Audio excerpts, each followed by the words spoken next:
Andres Garcia Amaya is the CEO of Zoe Financial. Good to see you both. Brian, I'll start with you because bonds are super popular again. What do you make of that?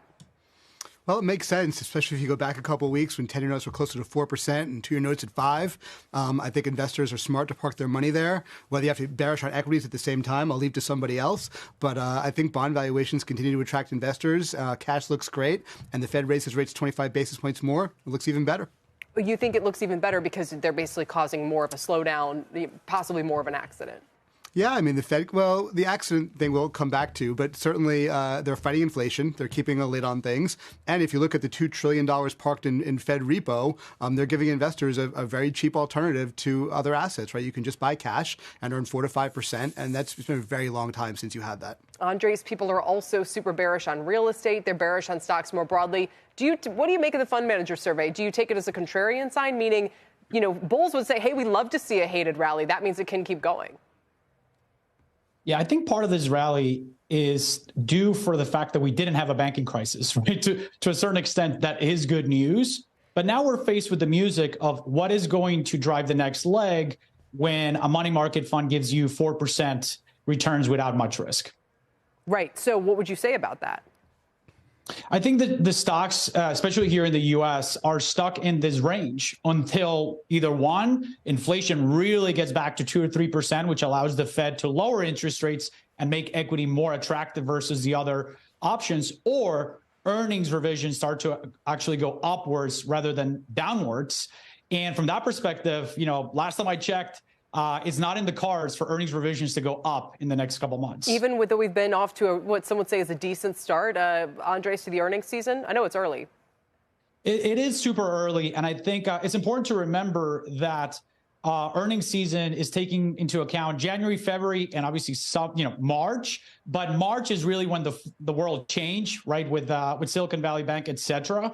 So I think we're going to have to wait to see more of the guidance for next quarter rather than just looking at backwards. All right. So, Brian, let's kind of put this in a broader landscape then. So people are betting that the Fed's going to hike again, especially given what the stock market's doing. And yet we think that's going to keep bond prices doing. So you think yields have put in the highs for the year? I think most likely yes. I think the danger would be if the Fed didn't hike this time and data stayed sticky and they lost control somehow. But yeah, it feels like 10-year notes in that 4.10-ish range, or maybe they can go a tiny bit higher. But it feels like they're a buy up there.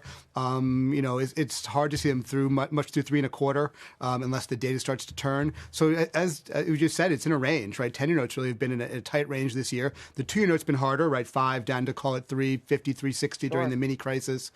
So again, I think 2's above 420, 430, 440. That's a good buy. So yeah, I think it's reasonable to consider that the highs for the year are in. What about bills? I mean, how are they behaving, especially now that Goldman is kind of introducing more uncertainty into the exact timing of the debt ceiling? Yeah, listen, the debt ceiling is coming up more quickly. They're absolutely right. So I think you're going to see noise on this in June. That's why you see 3-month bills and a little bit longer starting to trade a little bit messy, a little bit higher in yield. So investors will take out a premium because the government has shown no signs of being willing to address it. We know they love to go to the 11th hour.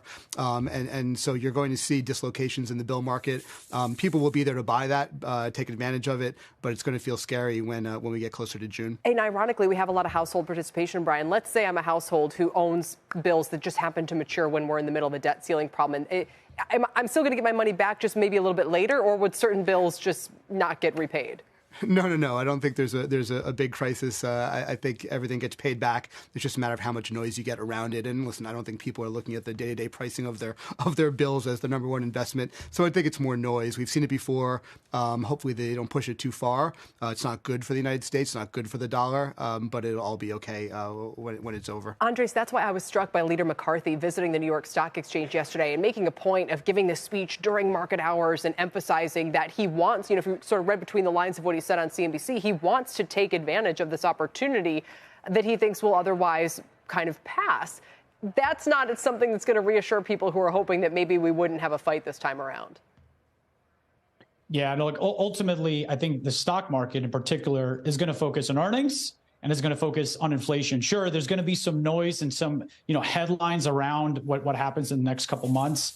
But once we look past that, earnings is going to drive the story. And if we don't see earnings revisions go up, I go back to my earlier comments. It's just hard to see all-time highs in the horizon.